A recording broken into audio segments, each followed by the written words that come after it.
Halo Risha, gimana kabar kamu hari ini? Halo Kak, ya kabarku hari ini 70% Kak, baik. Oke. Kalau boleh tahu ini sekarang kamu lagi di mana ya posisinya? Aku sekarang lagi ada di perpustakaan Kak, aku numpang gitu ke perpustakaan, soalnya tadi di rumahku agak kurang kondusif gitu. Oh, kamu ke perpusnya sama siapa? Sendiri kah atau ada yang antar?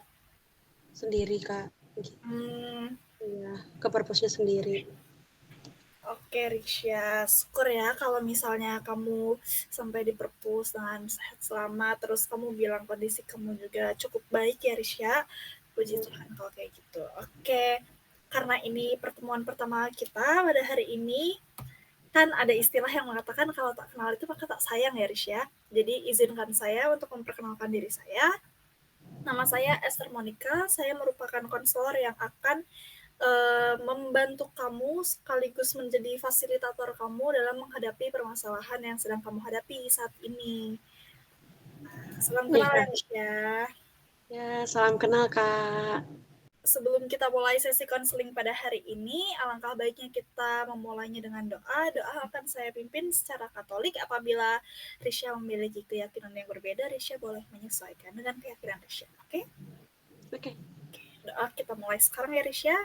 Dalam nama Bapa, Putra, dan Roh Kudus. Amin. Selamat siang Bapak, terima kasih atas berkat dan rahmat-Mu pada hari ini.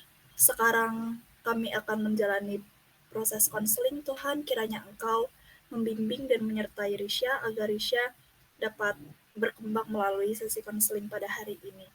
Terima kasih Bapak, doa ini kami panjatkan padamu. Dalam nama Bapa, Putra, dan Roh Kudus.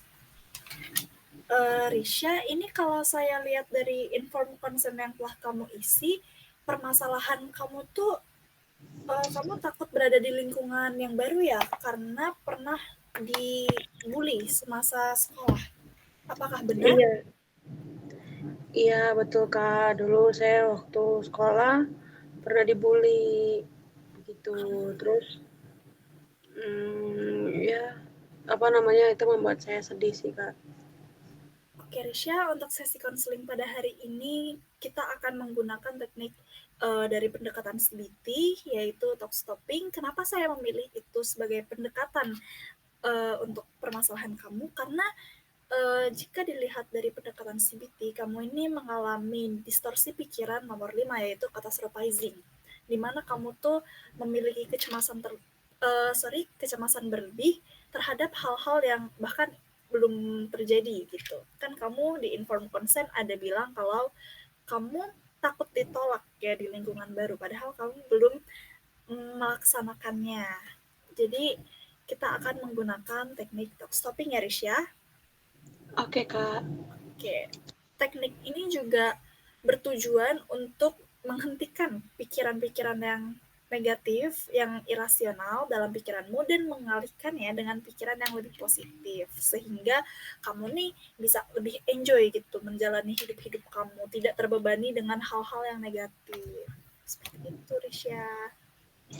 Oh, ternyata eh apa namanya teknik thought stopping seperti itu ya Kak.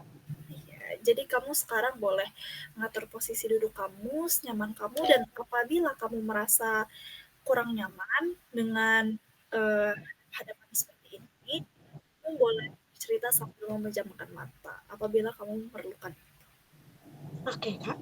Kalau nggak memejamkan mata nggak apa-apa kan ya Kak? Nggak apa-apa, nggak apa-apa. Ini senyaman kamu aja, Korisha. Oke Kak.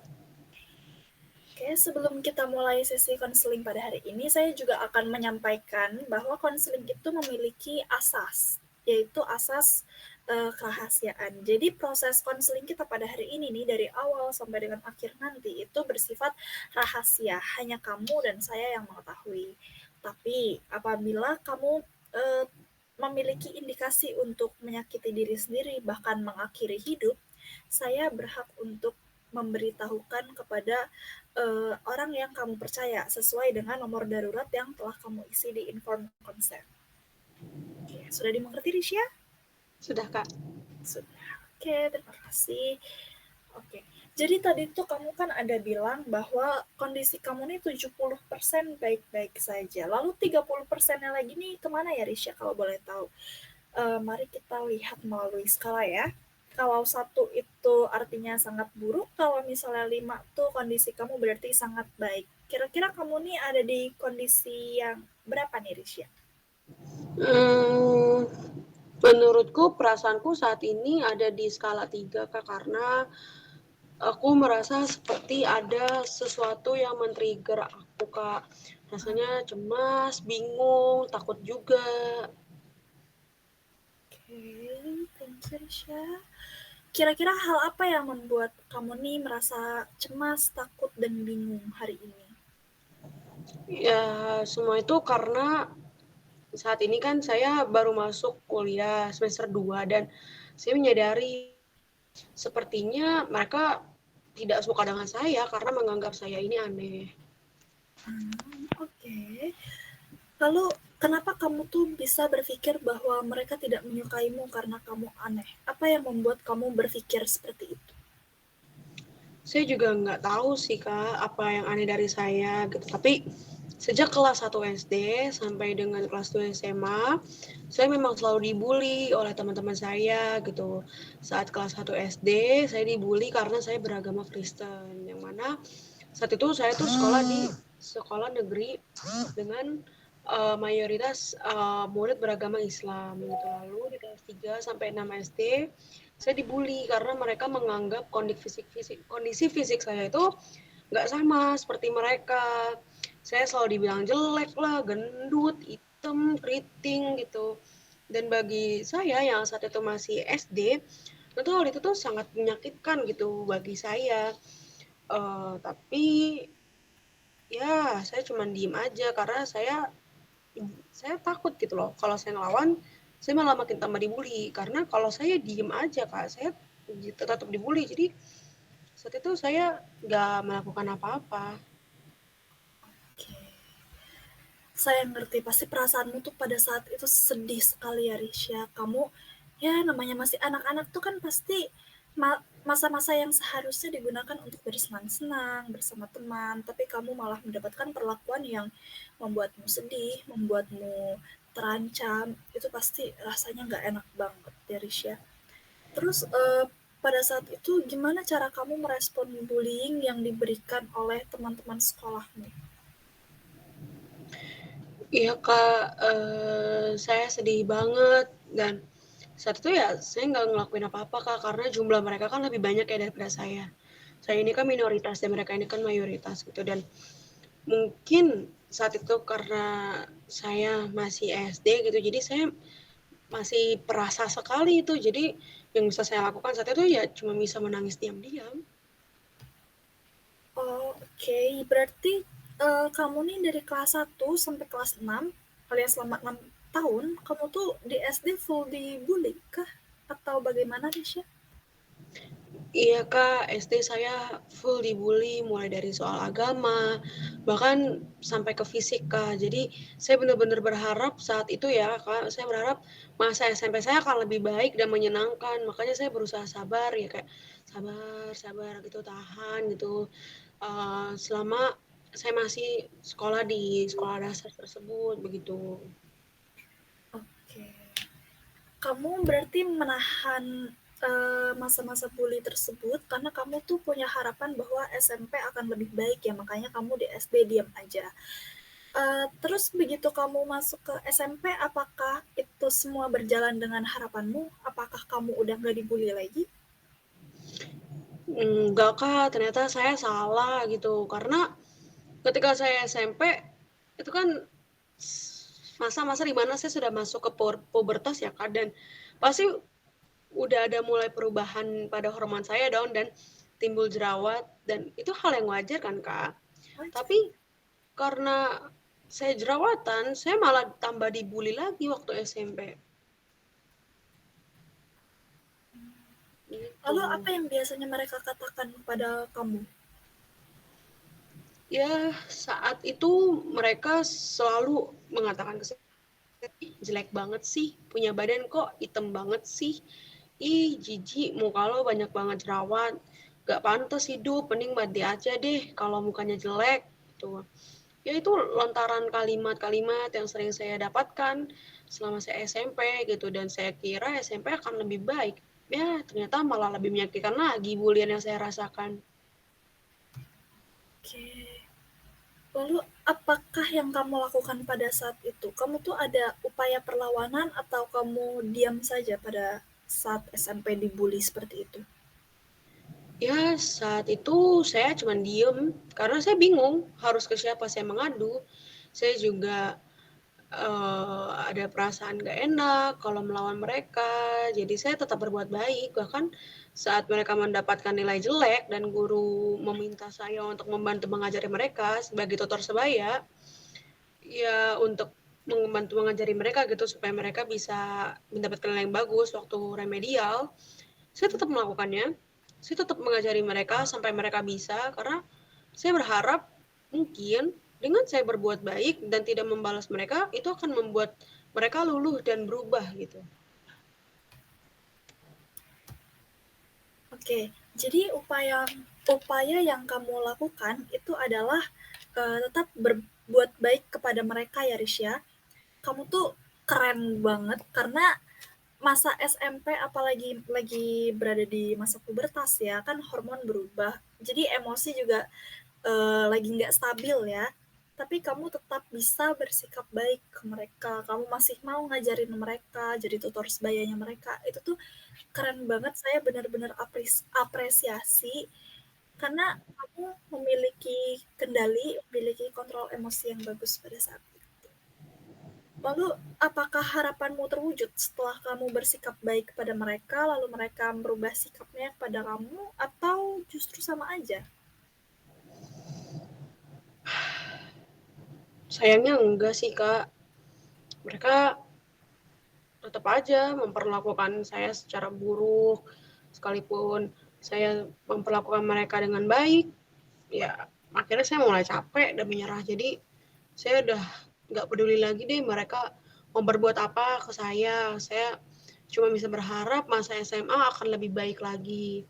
Orang-orang bilang masa SMA merupakan masa terindah, dan saya percaya dan ada sedikit optimis gitu. Jadi saya juga menjadikan masa SMA itu sebagai harapan terakhir saya selama sekolah.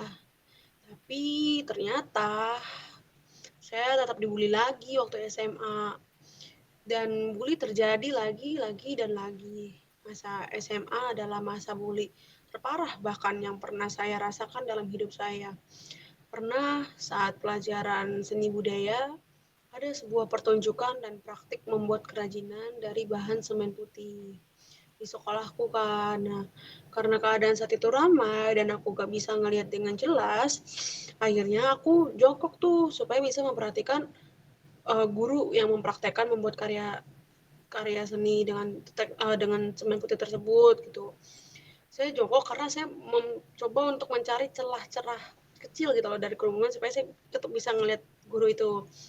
Terus tanpa saya sadari ternyata ada salah satu teman sekelas saya yang melemparkan semen putihnya ke mata kiri saya. Ya saat itu saya mulai capek dan gak tahan lagi kan dengan perlakuan bully yang selama ini saya terima, itu yang selama bertahun-tahun saya terima. Akhirnya saya menangis, saya melaporkan ke guru, dan saat itu saya melaporkan ke guru karena bagi saya, mungkin guru adalah seseorang yang bisa saya andalkan untuk menyelesaikan masalah bully yang saya alami ini gitu.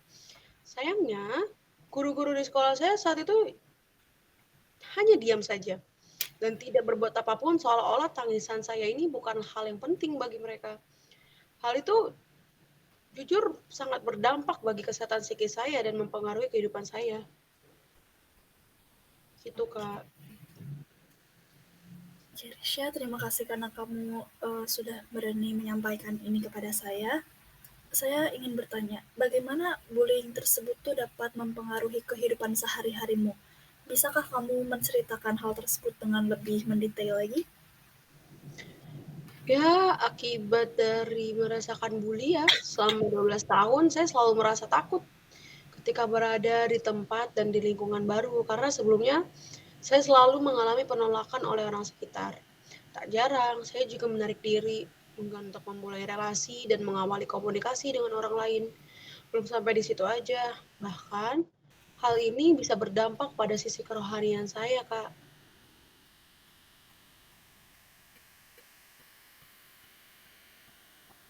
Dampak seperti apa yang timbul dalam sisi kerohanian yang kamu maksud, Risha? Boleh diceritakan? Ya, jadi Kak, gini, gereja yang selama ini saya datangi untuk beribadah selama bertahun-tahun itu rupanya memiliki ajaran dan sistem yang tidak sejalan lagi dengan ajaran Kristus. Menurut saya, dulu waktu saya kecil saya belum paham. Namun seiring berjalannya waktu dan bertambahnya usia, saya mulai paham hal tersebut gitu, dan ajaran-ajaran di agama tersebut di gereja tersebut ternyata kurang tepat. Ya akhirnya saya tidak lagi datang ke gereja tersebut untuk beribadah dan saya ingin pindah gereja gitu. Tapi saya itu Kak, masalahnya adalah saya selalu takut merasa ditolak oleh lingkungan baru. Apalagi saat pindah ke gereja yang baru gitu. Saya takut banget ditolak. Akhirnya saya memutuskan untuk tidak lagi ke gereja hingga saat ini. Gitu Kak. Apakah kamu butuh tarik nafas terlebih dahulu supaya bisa merasa lebih lega? Kamu boleh tarik Oke. nafas. Sudah? Oke. Jadi kamu nih mengalami pembulian selama 12 tahun ya berarti? 6 Ya, tahun SD, 3 tahun SMP, dan 3 tahun lagi di SMA. Waktu SD dan SMP tuh kamu memilih untuk diam karena kamu nih selalu memiliki harapan. Kamu nih optimis bahwa jenjang-jenjang yang berikutnya tuh akan lebih baik. Tapi ternyata hal itu terjadi lagi-lagi dan lagi sehingga pas kamu SMA itu kamu udah nggak tahan lagi ya. Kamu akhirnya memutuskan untuk melaporkannya kepada guru dengan harapan bahwa pembulian kepada kamu tuh akan segera berhenti. Tapi ternyata tidak ada bantuan yang kamu dapat dari guru dan hal tersebut berdampak pada aspek-aspek kehidupanmu ya Risha. iya Kak, betul. Betul Oke, banget. oke Risha, sekarang saya akan memberikan kamu waktu kurang lebih 5 menit. Kamu boleh memakai waktu tersebut untuk mengenali pikiran-pikiran negatif yang sering datang dalam pikiranmu, dan kamu juga sekarang boleh mengambil posisi duduk senyamanmu. Kamu boleh mengambil posisi duduk yang nyaman, lalu kamu boleh memikirkan hal-hal negatif yang sering kali muncul dalam pikiranmu. Kita mulai sekarang ya, Risha. Ya.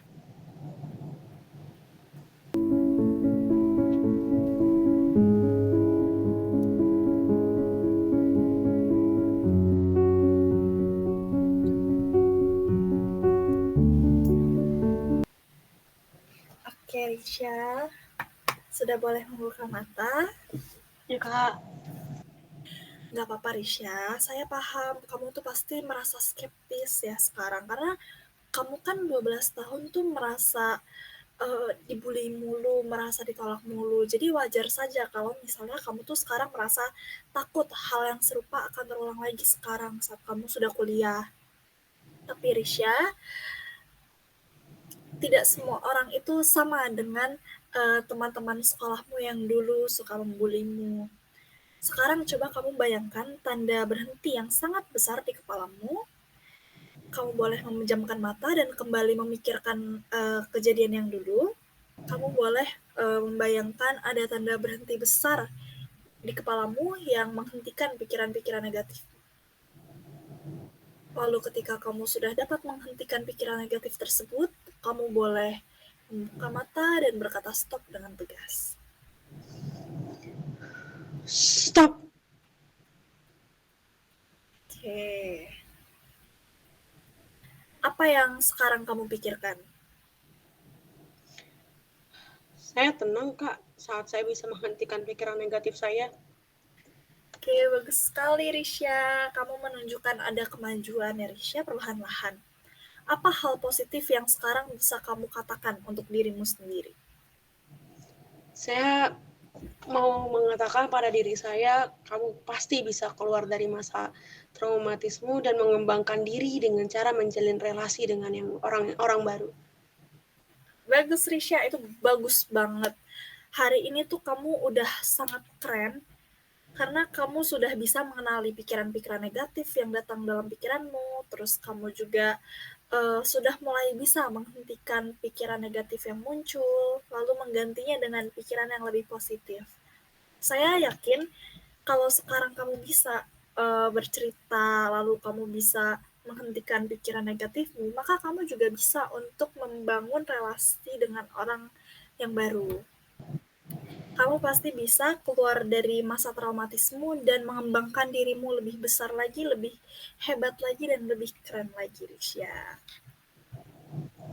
Ya kak, uh, ya juga ya kak, ini buktinya aja aku bisa menceritakan kejadian menyakitkan yang dulu bikin aku sakit hati banget gitu ke kakak. Berarti aku juga seharusnya bisa dong move buat sebuah perubahan dengan cara menghentikan pikiran negatifku supaya aku bisa menjalin relasi. Aku pasti bisa kan ya kak, asal aku niat. Betul, Risha. Kamu pasti bisa. Kamu bisa keluar dari zona traumamu dengan cara menumbuhkan niatmu terlebih dahulu, mengesampingkan pikiran-pikiran negatifmu, seperti yang tadi sudah kita praktekkan. Apabila pikiran negatif tersebut muncul lagi, kamu bisa berkata dalam kepalamu atau hatimu, stop.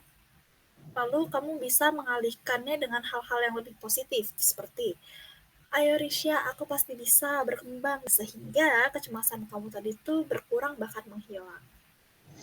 Oke, sekarang aku paham kak. Aku akan berusaha menghentikan pikiran negatifku dan memikirkan hal-hal yang lebih positif supaya ya mengesampingkan agar kehidupanku saat ini tidak terhambat dan aku memiliki teman yang baik dan tulus kak. Iya, bagus Risha. Semangat ya, kamu tuh pasti bisa Risha.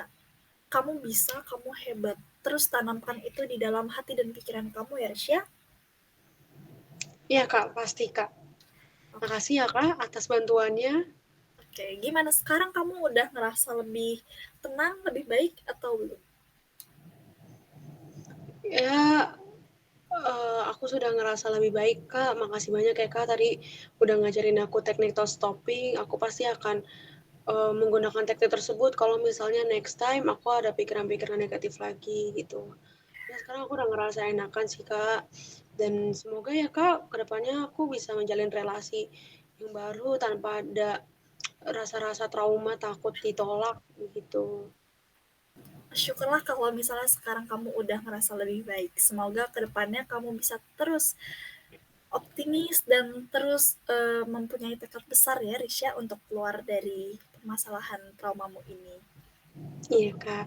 Jadi untuk pertemuan berikutnya akan saya jadwalkan di hari Senin juga minggu depan di jam yang sama. Apakah kamu bisa?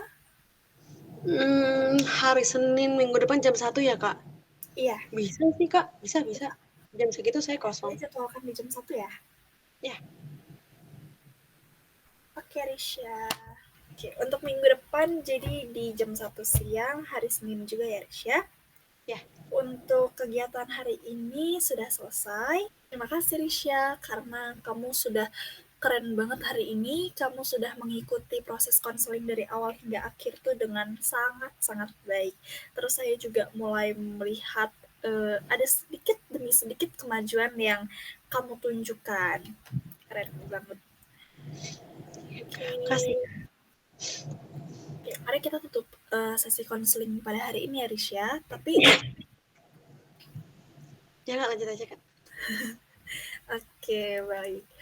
um, karena sesi konselingnya sudah selesai, mari kita tutup sesi konseling ini ya Risha. Tapi tadi karena kita sudah membukanya dengan doa, maka alangkah lebih baik tuh kalau kita juga menutupnya dengan doa.